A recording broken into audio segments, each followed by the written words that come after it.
ఎందుకు సిబిఐ దర్యాప్తు, ఆ సిబిఐ దర్యాప్తు అని ఎందుకు అడిగారు అప్పుడు? ఇట్లాగే ఉన్నాడు ఇప్పుడు నాయక్ వచ్చేటప్పటికి బీహార్ ఆయన మనోడే అక్కడికి వెళ్ళిన ఐపీఎస్ క్యాడర్ ఆయన. ఇట్లా ఒక రాష్ట్రంలో ఉన్నది ఇంకో రాష్ట్రానికి వచ్చినప్పుడు ప్రాబ్లం అవుతుంది బేసిక్. కాబట్టినే సిబిఐ దర్యాప్తు అడిగారు, కానీ అది కొట్టేసే పరిస్థితుల్లో విత్డ్రా చేసుకున్నారు.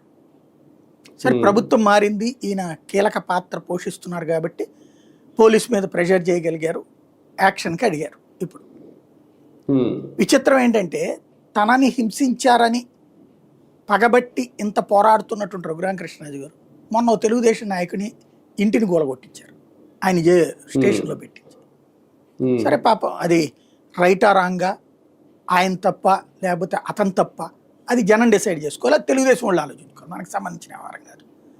అయితే ఇప్పుడు రఘురామకృష్ణరాజు గారి కేసుకి సంబంధించి అక్కడికి వెళ్ళాక జరిగింది ఒకటేంటంటే, రఘురామకృష్ణరాజు గారు నియోజకవర్గంలో మాత్రం విపరీతమైన వర్క్ చేస్తున్నారు.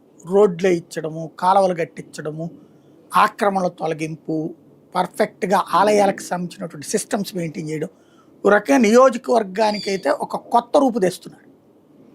ఈ సందర్భంలో ప్రజల్నే కంట్రిబ్యూట్ చేపిస్తున్నారు. ప్రభుత్వం దగ్గర నుంచి డబ్బులు ఏం లేవు. 10 రూపాయలు ప్రభుత్వం నుంచి వస్తుంటే 90 రూపాయల ఖర్చు అక్కడే అవుతుంది. ఆయన జేబులోంచి కొంత